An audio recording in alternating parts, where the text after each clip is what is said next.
వస్తుంది, వస్తే వచ్చింది, అది బంధమే. వస్తుంది అన్న చోట బంధమే ఉంది, పోతుంది అన్న చోట బంధం ఉండదండి, అది కూడా బంధమే. అమ్మో చచ్చిపోయేం కదా మనకి. పిల్లలకి అంటాం, పిల్లల రాతను కనలేం, కానీ శాసిస్తున్నారు మీరు.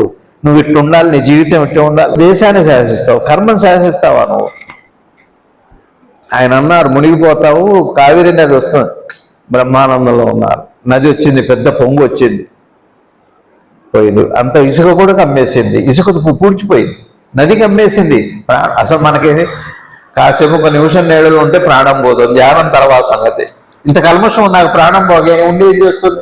కల్మషం ఉన్నాక బంధం ఉంటే ప్రాణం పోతుందని, బంధం లేని వాడికి ప్రాణం పోదు. అందుకని ఎప్పుడు రాలేదు కాబట్టి.